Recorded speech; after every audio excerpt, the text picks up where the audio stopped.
So hello everyone, জাভাস্ক্রিপ্টের এই পর্বে আপনাদের সবাইকে স্বাগত জানাই। তো চলুন দেখা যাক আজকে আমরা জাভাস্ক্রিপ্টের এই পর্বে জাভাস্ক্রিপ্ট সম্বন্ধে কী কী জিনিস শিখতে চলেছি। তো আজকে আমরা দেখব জাভাস্ক্রিপ্টে ফর ইন লুপ কী হয়। জাভাস্ক্রিপ্টের সমস্ত গুরুত্বপূর্ণ টপিকগুলোর মধ্যে একটি হচ্ছে ফর ইন লুপ। আপনারা অবশ্যই অবজেক্ট নিয়ে কাজ করেছেন, যেগুলো কিনা গত পর্বে আমরা শিখেছি, আর পরবর্তীতেও আপনাদেরকে অবজেক্ট নিয়ে অনেক কাজ করতে হবে। তাই যখন আমরা এই অবজেক্ট নিয়ে কাজ করব তখন এই অবজেক্টের ভিতরে কী করে আমরা লুপ চালাতে পারি সেটা নিয়ে অবশ্যই আমাদেরকে জানতে হবে, আর সেটা জানলেই আমাদের কাজ অনেক বেশি সহজ হয়ে যাবে। তো সেটাই আজকে আমরা দেখব যে কী করে আমরা জাভাস্ক্রিপ্টের মধ্যে ফর ইন লুপটাকে ব্যবহার করতে পারি। তো চলুন শুরু করা যাক। তো শুরু করার পূর্বে জাস্ট নিজের জন্য ছোট্ট একটু প্রমোশন করে নিই। আপনাদের সবার রিকোয়েস্টে ফাইনালি ওয়েবগ্রাউন্ড নিয়ে চলে এসেছে আপনাদের জন্য একটি পেইড কোর্স, সর্বপ্রথম একটি পেইড কোর্স। সো আপনারা যদি কোর্সটি করতে চান তাহলে এখান থেকে জাস্ট কোর্সসমূহ পেজটাতে যাবেন। এখানটাতে আপনারা দেখুন পিএইচপি আর লারাভেলের উপরে একটি কোর্স আমরা লঞ্চ করেছি। অবশ্যই কোর্সটি কেনার আগে আপনি ভিডিওটি দেখে নেবেন। ওয়েবগ্রাউন্ডের যে ইউটিউব চ্যানেল আছে সেখানেও ভিডিওটি দেওয়া রয়েছে। প্লাস আপনি জাস্ট যখন এখানে ক্লিক করবেন এখানে আপনাকে একটা ভিডিও দেখতে পাবেন। আপনি এই ভিডিওটি অবশ্যই দেখে নেবেন সবার আগে, কারণ এই ভিডিওটি শুধুমাত্র অ্যাবসোলিউট বিগিনারদের জন্য, যারা একদমই বেসিক জানেন, মানে কিছুই জানেন না বলতে পারেন, শুধুমাত্র তাদের জন্য করা। আর যারা অলরেডি জানেন এটা তাদের জন্য নয়। তাই এই ভিডিওটা আর হোম পেজে গিয়ে একবারে একটুখানি নিচের দিকে এসে জাস্ট এই ভিডিওটা, এই দুখানা ভিডিও দেখে নেবেন। আগে কোর্স সমূহটা দেখবেন, তারপরে হচ্ছে হোম পেজের এই ভিডিওটা দেখে নেবেন, তাহলেই বুঝতে পেরে যাবেন। ঠিক আছে, তো চলুন আমরা আবার ক্লাসে ফিরে যাই। তো চলুন সবার প্রথমে আমরা আমাদের ফোল্ডার স্ট্রাকচারটাকে তৈরি করে নিই। তার জন্য চলে যাব হচ্ছে আমরা ই ড্রাইভের মধ্যে, তারপরে হচ্ছে জাভাস্ক্রিপ্ট ক্লাসেস। দেন আমরা একটা কাজ করি, 66 বলে যে ফোল্ডারটা রয়েছে সেটাকে সিলেক্ট করলাম, কন্ট্রোল সি করে কন্ট্রোল ভি করে দিলাম, আর তারপরে F2 বাটনটাকে প্রেস করে এখান থেকে জাস্ট আমরা করে দিলাম 67। ঠিক আছে, তো চলুন এবার আমরা একটা কাজ করি, আমরা VS কোডকে ওপেন করে নিই, আর তার ভেতরে এই 67 বলে ফোল্ডারটাকে আমরা নিয়ে চলে আসি। সো VS কোড ওপেন হয়ে যাওয়ার পরে আপনি এখান থেকে জাস্ট ওপেন ফোল্ডারে ক্লিক করতে পারেন, বা ফাইল মেনুতে গিয়ে আপনি এখান থেকে অ্যাড ফোল্ডার টু ওয়ার্কস্পেসে ক্লিক করুন। দেন এখান থেকে আমরা চলে যাব হচ্ছে মনে করুন দিস পিসিতে গেলাম, তারপরে ই ড্রাইভ, তারপর হচ্ছে জাভাস্ক্রিপ্ট ক্লাসেস, অ্যান্ড দেন একবার নিচে এসে 67 ফোল্ডারটাকে চুজ করে আপনি জাস্ট অ্যাডে ক্লিক করে দিন। তো দেখুন এখানটাতে 67 ফোল্ডারটা অ্যাড হয়ে গেল। আর এবার আমরা কি করব, এখান থেকে index.htmlটাকে ডাবল ক্লিক করলাম, আর তার ভিতরে থাকা মনে করুন custom.jsকে ওপেন করে নিলাম। তো এখানটাতে আমরা জাস্ট এটাকে 67 করে দিচ্ছি, বাকি এখানে আমরা আর কিচ্ছু করবো না, জাস্ট custom.js এর মধ্যে যাব। আর এখানে আমরা গত পর্বে অনেক কিছু শিখেছিলাম যে ইন অপারেটরটা কীভাবে কাজ করে, কোনো একটা অবজেক্টের মধ্যে পার্টিকুলার কোনো একটা কি বিলং করে নাকি বা আছে নাকি সেটা জানানোর জন্য জাস্ট আমরা ইন অপারেটরটাকে ইউজ করেছিলাম। তো এখান থেকে আমরা জিনিসগুলোকে রিমুভ করে দিই। আমরা খুব ভালোভাবে শিখেছিলাম জিনিসটাকে, আশা করি আপনারা সবাই বুঝতে পেরেছিলেন। তো আজকে আমরা দেখব ফর ইন লুপ কী হয়। দেখুন জাভাস্ক্রিপ্ট নিয়ে যখন আপনি কাজ করবেন তখন আপনাকে অবজেক্ট নিয়ে কাজ করতেই হবে, আর একটা অবজেক্টের মধ্যে অসংখ্য প্রপার্টি থাকতে পারে। এবার আমরা পরবর্তীকালে দেখব যে একটা অবজেক্টের মধ্যে আরও অনেক অবজেক্ট থাকতে পারে। তো মনে করুন আপনার কাছে একটা অনেক বড় একটা অবজেক্ট রয়েছে, যেরকম মনে করুন আমি এখানে একটা অবজেক্ট তৈরি করলাম যে লেট, মনে করুন দিলাম যে ইউজার ইনফো। ঠিক আছে, তো এই ইউজার ইনফোর মধ্যে আপনার মনে করুন অনেকগুলো আপনার ভ্যালু রয়েছে। এবার অনেকগুলো ভ্যালু ইন দ্য সেন্স, মনে করুন আমি এখানে একটা অবজেক্ট ক্রিয়েট করলাম, এখানে একটা সেমিকোলন দিয়ে দিলাম, আর মনে করুন এটার ভিতরে গিয়ে আমি দিলাম যে ইউজারের মনে করুন এখানে একটা ফার্স্ট নেম রয়েছে। সো মনে করুন এখানটাতে আমি দিয়ে দিলাম যে এইটা। ঠিক আছে, কমা দিয়ে মনে করুন ইউজারের লাস্ট নেম রয়েছে। সো মনে করুন আমি এখানটাতে দিয়ে দিলাম হচ্ছে এইটা। ঠিক আছে, আর তারপরে মনে করুন ইউজারের যেটা আমরা করে এসেছিলাম favourite subject, so fave subject রয়েছে, মনে করুন কিছুটা দিয়ে দিলাম এখানটাতে, মনে করুন জাভাস্ক্রিপ্ট দিয়ে দিলাম বা জেএস দিয়ে দিলাম। ঠিক আছে, কমা দিয়ে মনে করুন তার একটা ওয়েবসাইট ইনফো রয়েছে, সো আমি এখানে দিয়ে দিলাম যে ওয়েবসাইট নেম বা শুধু ওয়েবসাইট দিয়ে দিচ্ছি। ঠিক আছে, সো এখানটাতে দিয়ে দিলাম যে webground.in www.webground.in এটা দিয়ে দিলাম। সো এরকম করে অনেক রকমের রয়েছে। তারপরে মনে করুন এখানটাতে থাকলো যে অ্যাক্টিভ ইউজার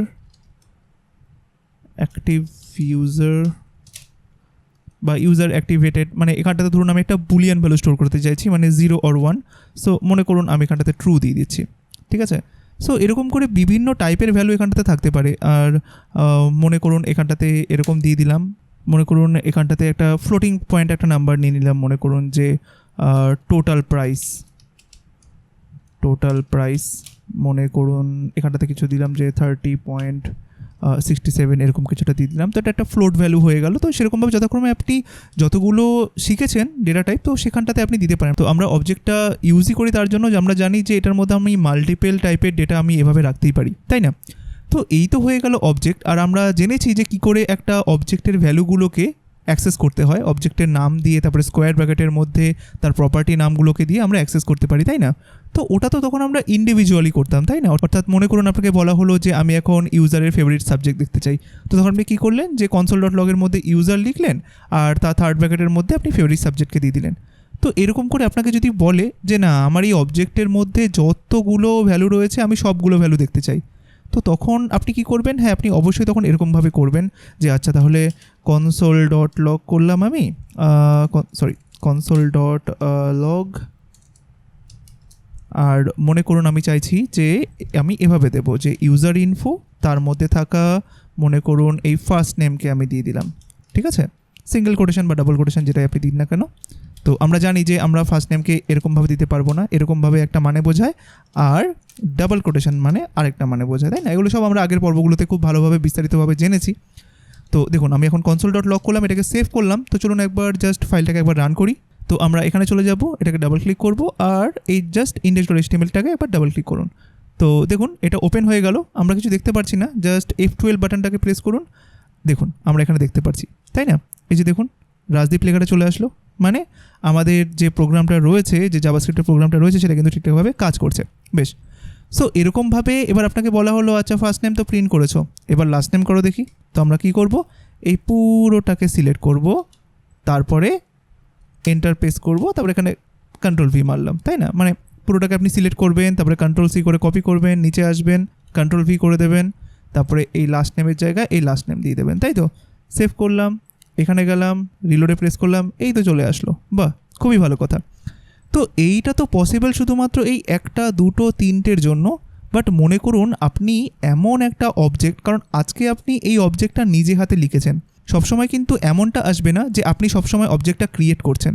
এমনও হতে পারে যে এই পুরো অবজেক্টটা আপনাকে ডেটাবেস থেকে দেওয়া হলো, বা মনে করুন না যে আপনাকে অন্য আরেকজন একটা অবজেক্ট দিয়েছে, আর সে একটা মোটামুটি এখানটাতে কটা লাইন রয়েছে দেখুন তো, 1 2 3 4 5 6, আপনি 6 লাইনের একটা অবজেক্ট ক্রিয়েট করেছেন, আর যে আপনাকে দিয়েছে সে 100 লাইনের একটা অবজেক্ট আপনাকে দিয়েছে, অর্থাৎ তার মধ্যে 100খানা প্রপার্টি রয়েছে। তাহলে বলুন তো ওই 100খানা প্রপার্টিকে যদি আপনাকে এরকমভাবে প্রিন্ট করতে বলা হয়, আপনি কি এরকমভাবে কপি পেস্ট করে যাবেন? ঠিক আছে, মানলাম আপনি 100 বার করতে পারলেন, বাট যদি সেটা হয় 1000টা প্রপার্টি, তখন আপনি কি করবেন? 1000 বার কপি পেস্ট? না, একদমই নয়। তো এই জিনিসটাকেই বা এই প্রবলেমটাকেই সলভ করার জন্য বা আপনাকে সুবিধা করার জন্য বা আপনাকে সুবিধা দেওয়ার জন্য জাভাস্ক্রিপ্ট আপনাদের কাছে নিয়ে চলে এসেছে ফর ইন লুপ। চলুন দেখা যাক সেটা কীরকম করে। তো দেখা যাক এখানে লাস্ট নেম প্রিন্ট করেছি, মানে আমি একটু ওয়েবসাইট, তো আমি এখানটাতে জাস্ট ওয়েবসাইটটাকে আপনাকে প্রিন্ট করিয়ে দেখিয়ে দিই। তো এখানে সেভ করলাম, আর আমি এখানে গেলাম আর একবার রিলোডে প্রেস করলাম, দেখুন এখানটাতে ওয়েবসাইটও আসছে। বেশ, ঠিক আছে। তো এইটা তো নয় আমরা ম্যানুয়ালি হাতে লিখে করলাম, আর এটা আমরা জানতাম আগে যে এটাকে এইভাবে করতে হয়। তো এইবার চলুন দেখা যাক যে ফর ইন লুপের মাধ্যমে কিভাবে আমরা আমাদের জীবনটাকে আরও বেশি সহজ করতে পারি। তো জাভাস্ক্রিপ্ট আপনাকে বলে আপনি কেন এত খাটবেন, আপনাকে আমি ফর ইন লুপ দিচ্ছি, আপনি সেটা ব্যবহার করে একটা অবজেক্টের ভিতরে থাকা সমস্ত ভ্যালুগুলোকে প্রিন্ট করতে পারেন। তো আমি জাভাস্ক্রিপ্টকে জিজ্ঞাসা করলাম আচ্ছা তাই, সেটা কি করে? তো জাভাস্ক্রিপ্ট বলে যে আপনি যেরকমভাবে ফর লুপ শিখেছিলেন আপনি সেভাবে লিখুন যে ফর। এইবার আমরা ফর লুপটা তো অনেক আগে শিখেছিলাম, তাই না? যে ফর লুপ এইভাবে লিখতে হয়, তারপরে এখানটাতে আমাকে বিভিন্ন জিনিসগুলো দিতে হয়, এগুলো আমরা সব কিছু শিখেছিলাম। তাই জাভাস্ক্রিপ্ট বলে যে আপনি ফরটা লিখুন আর এর মধ্যে আপনি একটা সিনট্যাক্স লিখুন, যেটা কিনা আমি আপনাকে বলছি। আর সিনট্যাক্সটা কীরকম ধরনের, আপনি এখানটাতে লিখুন যে ফর, আর এখানটাতে প্রথমে দিয়ে দিন প্রপার্টি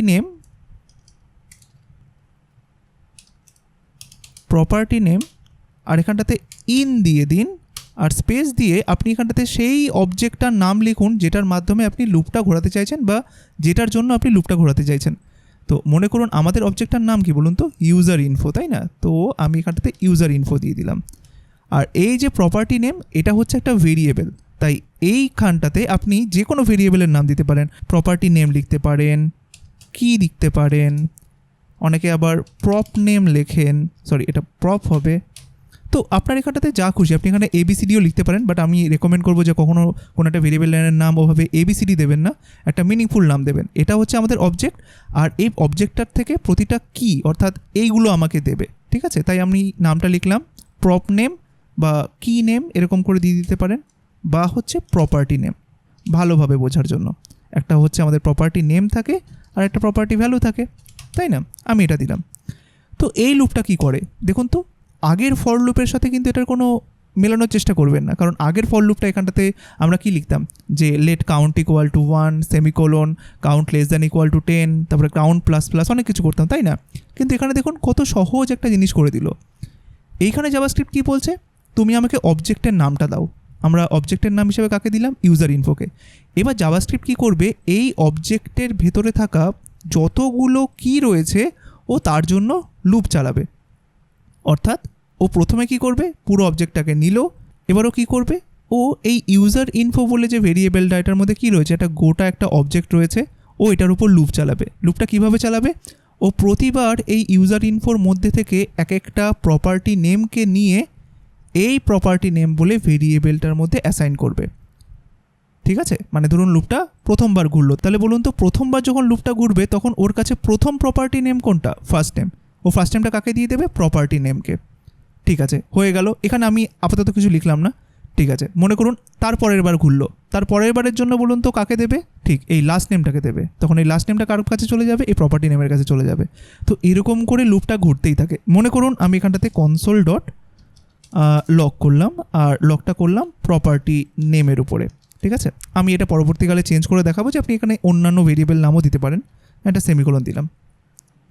তাহলে দেখুন আমি এখানে বলে দিচ্ছি যে যতক্ষণ পর্যন্ত তোমার মধ্যে এই কিগুলো আছে ততক্ষণ পর্যন্ত তুমি লুপ চলে যাও।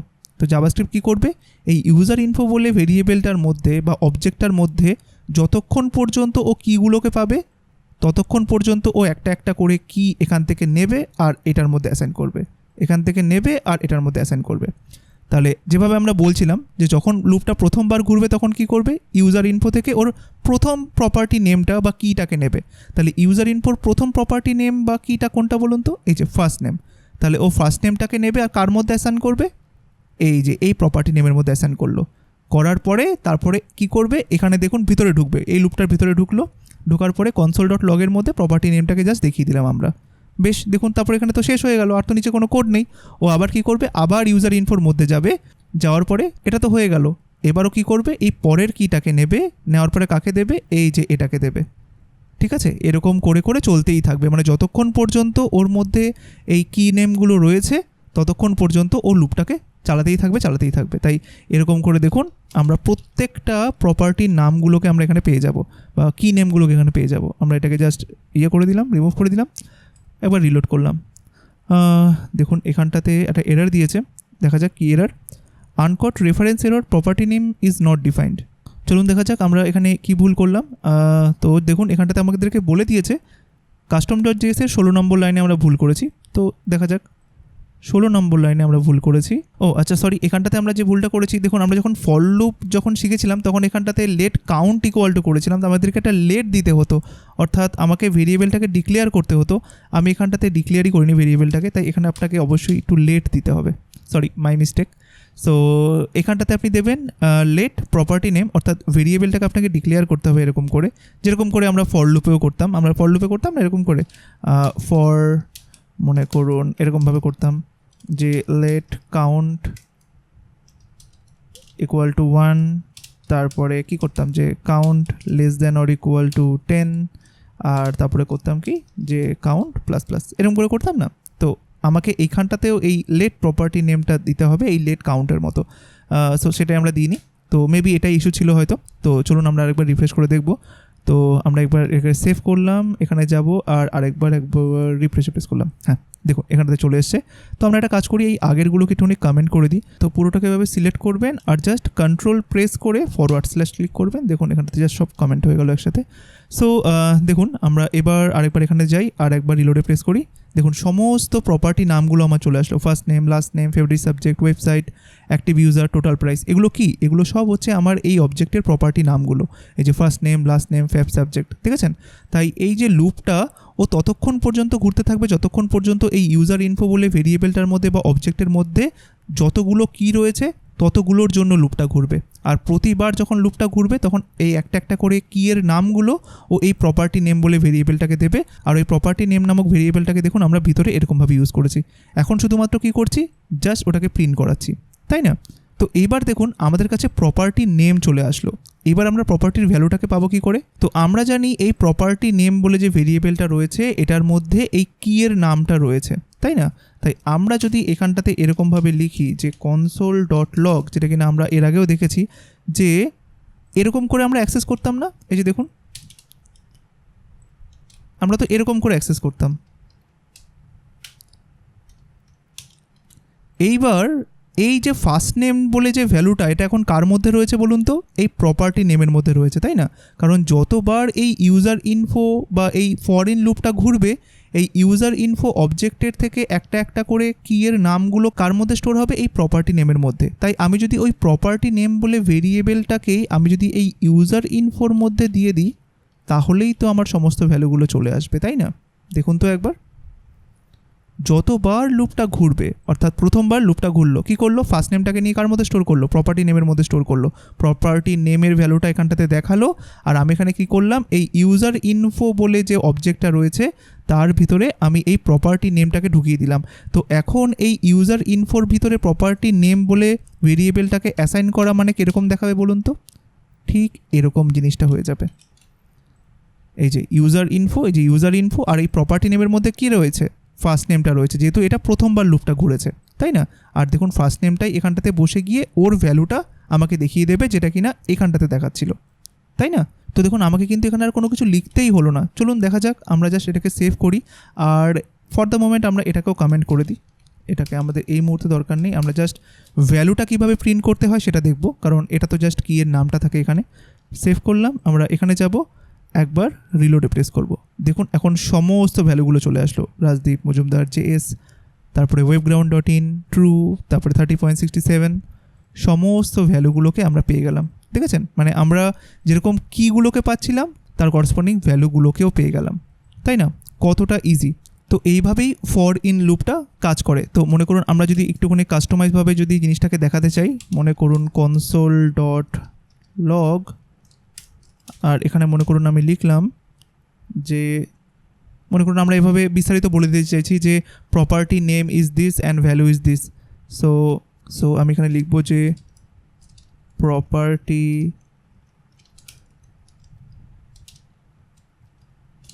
নেম ইজ কোলন দেব আর এখানটাতে ধরুন ভ্যালুটা দেব।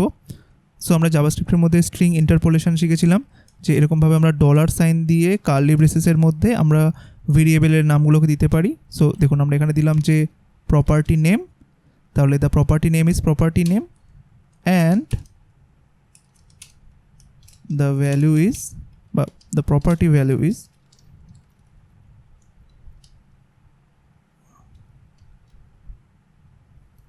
মনে করুন কোলন দিয়ে দিলাম এই যে এটাই তো প্রপার্টির ভ্যালুটা, তাই না?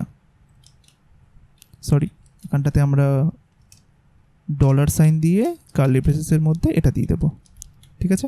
এই জিনিসটা আমরা শুরুর দিকে শিখেছিলাম স্ট্রিং ইন্টারপোলেশন। তো আপনারা কাইন্ডলি ওই পার্টটা দেখে নেবেন, তাহলে বুঝতে পারবেন যে কীভাবে আমরা একটা স্ট্রিংয়ের মধ্যে একটা ভেরিয়েবলকে এভাবে লিখতে পারি। আদারওয়াইজ আমাদের কী করতে হতো, আমরা যদি এটা না করতাম তাহলে আমাদেরকে জাস্ট কনক্যাটিনেশন ইউজ করতে হতো। তো সেটা না ইউজ করে আমরা ডিরেক্টলি এভাবে ইউজ করব। তো দেখুন আমরা এটাকে সেভ করলাম, আমরা জাস্ট এই মুহূর্তে console.logটাকে বন্ধ করে দিলাম উপরেরটাকে। তো কী করবে, the property name is property name. এই প্রপার্টি নেম কোনটা বলুন তো? এই প্রপার্টি নেমের জিনিসটা এখানটাতে আসবে and the property value is এই যে এইটা, যেটা কিনা আমরা আগেরটাতে প্রিন্ট করেছিলাম। ব্যাস, এই এগুলো সব ভুলে যান। মনে করুন যে আমরা এই ভেরিয়েবলটাকে এখানে প্রিন্ট করালাম আর এই ভেরিয়েবলটাকে আমরা এখানে প্রিন্ট করালাম, ব্যাস এটাকে সেভ করলাম। তো করার পরে চলুন আমরা চলে যাই হচ্ছে এইখানে, একবার জাস্ট রিলোডে প্রেস করলাম। দেখুন the property name is first name and the property value is এইটা, এই যে the property name is last name and the property value is Majumdar. দেখেছেন এরকমভাবে পুরোপুরিভাবে চলে আসলো। তো এরকমভাবেই আমরা সম্পূর্ণ একটা অবজেক্টের মধ্যে লুপ চালাতে পারি ফর ইন লুপের মাধ্যমে। খুবই ইউজফুল একটা লুপ হচ্ছে ফর ইন লুপ।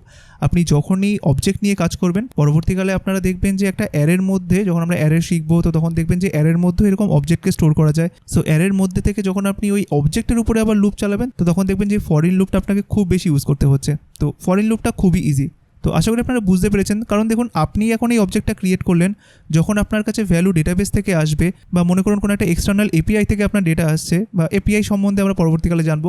মনে করুন, আমি জাস্ট সহজ অর্থেই বলছি যে মনে করুন আপনাকে কেউ একটা অবজেক্ট দিল, আপনাকে একটা অনেক বড় অবজেক্ট দিল, যেটা কিনা আপনি ক্রিয়েট করেননি, আপনার একটা বন্ধু আপনাকে দিয়েছে, আর সেখানটাতে 100খানা প্রপার্টি রয়েছে। আর আপনার বন্ধু আপনাকে বললো, এবার এই 100খানা প্রপার্টির ভ্যালু আমাকে প্রিন্ট করে দেখাও। আপনি তো সবগুলোর জন্য এরকম আর কনসোল লক লিখবেন না। তখন আপনি কী করবেন, ও আচ্ছা 100টা ভ্যালু না, আমি খাটবো কেন, আমার কাছে ফর ইন লুপ রয়েছে। তাই সাথে সাথে আপনি একটা ফর ইন লুপ তৈরি করলেন, ওই অবজেক্টটাকে দিলেন। তাই ফর ইন লুপ কী করবে, ওই অবজেক্টটার মধ্যে যতগুলো প্রপার্টি নেম রয়েছে বা কী রয়েছে সেগুলোকে সব একটা একটা করে আপনাকে এরকমভাবে দেবে। মানে প্রতিবার লুপ চলবে আরও একটা করে প্রপার্টি নেম আপনাকে দিতে থাকবে। এবার আপনি ওই প্রপার্টি নেমগুলো নিয়ে কনসোল লক করে দেখান, বা প্রপার্টি ভ্যালুগুলোকে ঠিক এরকমভাবে দেখান, এটা আপনার উপরে। ঠিক আছে। আচ্ছা দেখুন, যারা স্ট্রিং ইন্টারপোলেশন সম্পর্কে জানেন না তাদেরকে বলে দিই, যদি আমরা এটা না করতাম তাহলে আমাদেরকে কী করে করতে হতো। মনে করুন আমাকে তখন জিনিসটা এরকমভাবে করতে হতো যে কনসোল ডট লগ, মনে করুন আমাকে এভাবে লিখতে হতো ডাবল কোটেশন বা সিঙ্গেল কোটেশনের মধ্যে দ্য প্রপার্টি নেম ইজ, তারপরে আবার আমাকে একটা প্লাস সাইন বা কনক্যাটিনেশন সাইন দিতে হতো, তারপরে আমাকে ভেরিয়েবলটাকে এভাবে লিখতে হতো, তারপরে আবার একটা প্লাস সাইন দিতে হতো, আবার স্ট্রিং শুরু করতে হতো, and the property value is, এরকমভাবে লিখতে হতো, আবার এখানে প্লাস সাইন দিতে হতো, কারণ এরপর একটা ভেরিয়েবল আসবে আমার, আর ভেরিয়েবলটা কি, সেটা হচ্ছে এইটা, এই ভ্যালুটা আমাকে এখানে দিতে হতো।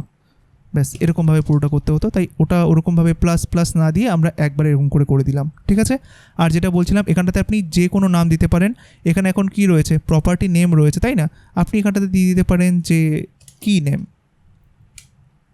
নেম এরকম করে। দেখুন এখন কি নেমটা পুরোপুরিভাবে গ্রে হয়ে গেল, কারণ কি, এই কি নেমটাকে এবার আমাকে সব জায়গায় দিতে হবে যত জায়গাতে প্রপার্টি নেম ছিল। মনে করুন কি নেমকে কপি করলাম, এখানে প্রপার্টি নেম দিয়ে দিলাম, এখানটাতে কি নেম দিয়ে দিলাম, এখানটাতে কি নেম হবে, এখানে কি নেম হবে, এখানে কি নেম হবে, এইখানে কি নেম হবে। ব্যাস হয়ে গেল। অর্থাৎ আমার কি নেমের মধ্যে কোনটা থাকবে, এই কিগুলো। আর ভ্যালুগুলোকে পাওয়ার জন্য আমরা কীভাবে করেছি, এই যে ঠিক এরকমভাবে, এই যে দেখুন ইউজার ইনফো বলে অবজেক্টটা, তার থার্ড ব্র্যাকেটের মধ্যে কি নেমটাকে ঢুকিয়ে দিলাম। ব্যাস এটা আপাতত এরকম থাকুক। সো আমরা এটাকে সেভ করলাম, আমাদের কাছে দেখবেন ডাবল আসবে। তো একটা আসবে এটার জন্য কনসোল ডট লগ, একটা হবে এটার জন্য কনসোল ডট লগ। তো সেভ করলাম, আমরা এবার এখানে যাব আর একবার রিলোডে প্রেস করব। দেখুন সব ডবল করে হবে। So the property name is এইটা, দ্য প্রপার্টি নেম ইজ এটা। তো সেম জিনিস।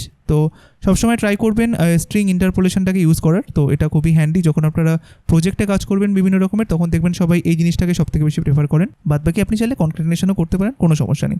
সো ফর দ্য মোমেন্ট আমরা এটাকে কমেন্ট করে দিলাম। সো ফর ইন লুপ খুবই মজার আর খুবই ইন্টারেস্টিং। আপনি যখন পরবর্তীকালে এটা নিয়ে কাজ করবেন তখন দেখবেন যে এটা নিয়ে কাজ করতেও অনেক ভালো লাগছে। সো আশা করি আপনারা বুঝতে পেরেছেন যে জাভাস্ক্রিপ্টে ফর ইন লুপ কীভাবে কাজ করে আর সেটিকে কীভাবে আমরা ব্যবহার করতে পারি। আর আপনি যদি আজকের এই ক্লাসটিতে নতুন হয়ে থাকেন তাহলে কাইন্ডলি এই ভিডিও ডিসক্রিপশন বক্সটি অবশ্যই চেক করবেন। সেখানটাতে আমার বিভিন্ন ইউটিউব চ্যানেলের এবং ফেসবুক পেজের লিঙ্ক দেওয়া রয়েছে, কাইন্ডলি সেগুলোতে ভিজিট করবেন, সেগুলোকে লাইক আর ফলো আর সাবস্ক্রাইব করে রাখবেন, যাতে করে যখনই কোনো নতুন ক্লাস কোনো জায়গাতে দেওয়া হোক না কেন তার নোটিফিকেশন যেন সবার আগে আপনি পেতে পারেন। আর আজকের এই ভিডিওটি আপনাদের কেমন লাগলো অবশ্যই কমেন্ট করে জানাবেন। যদি ভিডিওটি ভালো লেগে থাকে তাহলে কাইন্ডলি একটি ভিডিওটিকে লাইক করে দেবেন, পাশাপাশি ভিডিওটিকে সবার কাছে শেয়ার করে দেবেন। তো দেখা হচ্ছে পরবর্তী পর্বে, সবাই ভালো থাকবেন, ধন্যবাদ।